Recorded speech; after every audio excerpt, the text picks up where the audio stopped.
Halo teman-teman, ketemu lagi sama gue Yudi ya. Nah, sekarang gue mau ngajak teman-teman untuk unboxing serta ngelihat shockbreaker nih teman-teman. Shockbreaker apa? Oke, jadi gue sedikit cerita ya. Gue punya motor di Tracker 2014. Jadi kalau teman-teman tahu ya, ada KLX, ada di Tracker. Nah, 2014 itu bisa dibilang keluaran pertama teman-teman. Ya, jadi dulu masih pakai ban 14 ya, ban yang kecil gitu yang lucu ya. Nah itu gue pakai dari 2014 sampai sekarang dan setiap hari gue pakai teman-teman. Nah sekarang usianya udah lanjut, nah teman-teman ya udah lumayan lama motornya. Shockbreakernya gue mau ganti nih teman-teman. Pakai shockbreaker apa? Pakai shockbreaker KLX 140. Nah ini dia nih teman-teman nih shockbreakernya nih. Masih dalam kardus ya, belum gue buka nih teman-teman. Nah nanti kita lihat ya. Oke, ini dia nih, isi di dalamnya apa aja teman-teman. Nah kita lihat ya. Oke teman-teman, nah sekarang langsung aja kita lihat ya, apa sih yang ada di dalam box ini nih teman-teman ya. Jadi kalau lo bisa lihat ya, ini Kawasaki. Nah ini made from Jepang nih ya teman-teman ya. Jadi ada dua versi, ada satu versi dari Thailand, satu versi lagi dari Jepang. Nah ini yang versi dari Jepangnya nih teman-teman nih ya.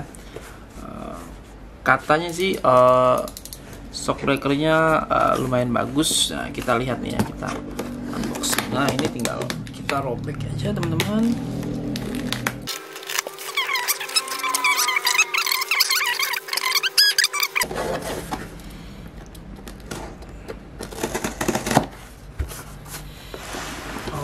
Oke, ini dia nih teman-teman ya. Oke, shockbreaker KLX 140 ya. Oke, ini jadi di dalam boxnya itu ya isinya ini ya, pasti ada shockbreaker ya teman-teman ya. Oke, ini dia modelnya. Ini gue beli sealnya. Nah ini nanti gue jelasin. Nah kita buka shockbreakernya dulu aja ya. Oke, sangat simpel ya packingannya. Jadi cuman ada kardus di sisi bawah sebelah kanan, lalu sisi atas sebelah kiri.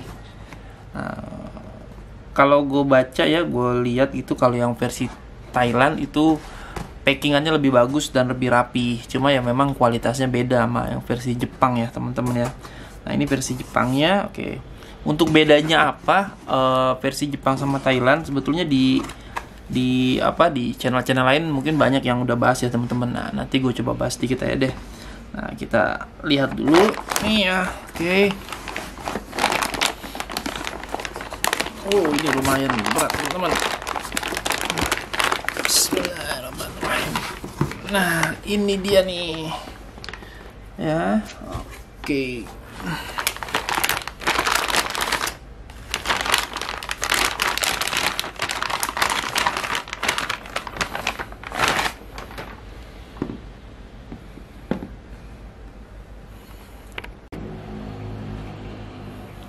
Oke teman-teman, nah ini adalah penampakan dari shockbreaker KLX 140 nih teman-teman ya. Bisa kita lihat yang tadi kita unboxing bareng-bareng ya. Oke, ini dia.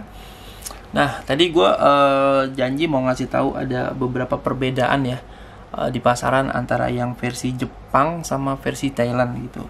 Sebetulnya ada beberapa perbedaan teman-teman, cuma gue ngasih tahu lo yang lebih mencolok aja ya gitu.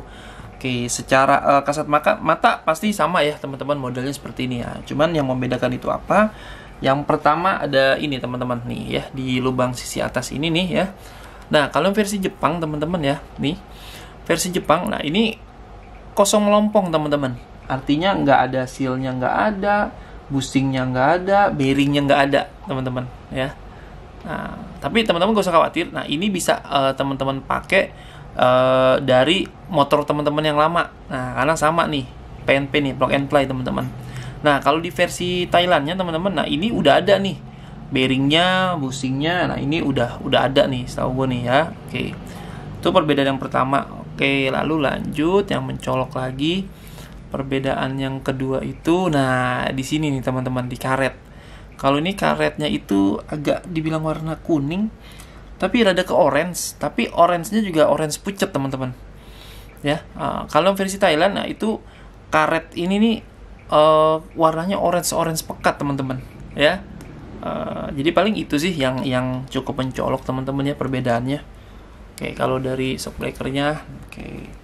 Nih, nah lalu kita lihat lagi apa sih yang bikin kok shockbreaker ini nih banyak diminati gitu ya teman-teman ya. Oke, karena spesialnya itu adalah shockbreaker ini udah mirip dengan special engine ya teman-teman, dengan SE ya. Daripada beli limbah gitu ya, nah mending gue pikir gue beli ini aja deh. Nah, karena PNP juga nih, plug and play juga ya. Oke, kelebihannya itu apa? Oke, udah pasti ini nyaman dipakai ya teman-teman ya. Oke, kenapa nyaman? Yang pertama itu kita bisa ngatur teman-teman ya. Nah, kita bisa atur kompresinya teman-teman ya. Nah, kita bisa atur kompresinya. Oke, nah ini dia nih kompresinya nih teman-teman. Nah ini dia, ini di atas ya, di tabungnya ini teman-teman ya. Nah ini ada settingan untuk mengatur kompresi nih ya. Fungsinya apa? Yaitu untuk mengontrol kecepatan yang diredam nih. Jadi shockbreaker saat menahan beban, nah dia bisa mengatur nih teman-teman kecepatan yang diredamnya nih. Nah tinggal kita sesuaikan aja nih. Nah ini biasa terjadi di saat pengereman, lalu saat kita akselerasi atau melewati posisi tidur. Nah ini sangat berguna banget nih ya. Jadi kan kalau shockbreaker mati, itu udah keras banget tuh ya. Kita kayak naik gerobak lah, jedak-jeduk. Nah ini bisa diatur seperti itu, bisa diatur lebih lembut lagi teman-teman. Lalu di bawahnya itu ada preload teman-teman. Nah ini ya, preloadnya juga bisa diatur. Nah ini dia nih teman-teman ya, preloadnya bisa diatur. Nah coba gue deketin, nih kelihatan ya. Oke, ini ya, ada soft, ada high teman-teman. Tinggal kita kita atur aja maunya yang mana nih ya. Preload itu apa sih? Nah preload itu biasanya berat beban yang ditupang suspensi ini teman-teman, atau shockbreaker ini nih. Nah sebelum dia terkena atau ditambah dengan beban penumpang atau pengendara teman-teman ya. Jadi beratnya itu juga bisa diatur nih di shockbreaker ini teman-teman. Nah, kalau ditanya nyaman ya pasti nyaman sih kelihatannya ya, karena ini mirip-mirip dengan special engine. Nah tadi gue juga bilang gue juga beli sekalian. Nah ini nih, ini bearingnya nih teman-teman ya. Ini bearingnya ya. Oke, yang tadi. Oke, jadi kalau yang versi Jepang, nah ini nggak dapat nih teman-teman, tapi dibeli terpisah. Nah ini ada bearingnya, lalu juga ada sealnya juga ada nih teman-teman ya. Oke, sealnya nih ya. Oke, ada sealnya, lalu ada busingnya juga nih teman-teman. Nih ya, oke, busingnya juga. Nah rencana ini besok gue mau pasang ya di bengkel. Nah, habis gitu kita cobain nih teman-teman, gimana sih rasanya shockbreaker ini nih ya. Ini dia, oke, penampakannya ya teman-teman dari belakang. Oke, ini dia. Nah untuk pengaturan soft hardnya ada di sini nih teman-teman. Mungkin nggak kelihatan ya karena ketutupan nih. Jadi kalau kita angkat ini ya, nah ini dia, ini ya, ini dia untuk pengaturan soft hard. Oke, jadi gue tuh udah pasang ini kurang lebih 2 minggu ya. Nah ini gue baru review, mau kasih tahu teman-teman. Jadi waktu pertama beli ya, ini tuh gue masih pasang yang standar ya, itu cukup keras teman-teman. Nah memang kelebihannya punya dia itu ya bisa kita sesuaikan ya. Alhamdulillah ini gue puas banget sih. Jadi setelah titik ini gue puter kurang lebih, jadi gue puternya 2 kali ya. Gue pengen tahu perbedaannya. Semakin gue puter ke kiri itu semakin soft teman-teman, smooth banget, jatuhnya smooth, bantingannya enak banget. Dan ini gue kurang lebih muternya 5 kali, karena batas maksimumnya gue lupa batas maksimumnya berapa, 10 atau 12 kali gitu. Tapi ini di putaran ke-6, sorry putaran ke-5. Oh, ini udah cukup lembut ya, karena ini motor gue pakai sehari-hari teman-teman. Nih ya, jadi buat lu yang mungkin mau ganti dengan punya shockbreaker KLX 140, gue rekomen sih teman-teman ya. Oke, ini dia. Nah, ini dia tampilan motornya, tampilan shockbreakernya nih ya. Oke, ini.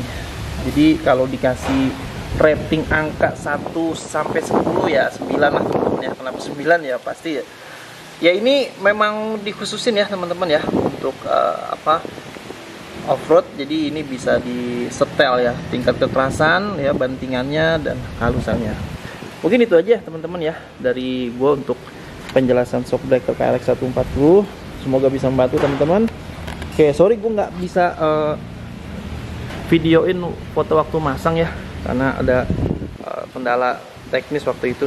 Jadi ini gue kasih rekomen aja kalau lo mau ganti shockbreaker KLX 140. Oke, good choice lah kalau menurut gue ya. Oke, cukup sekian dan terima kasih teman-teman ya. Assalamualaikum.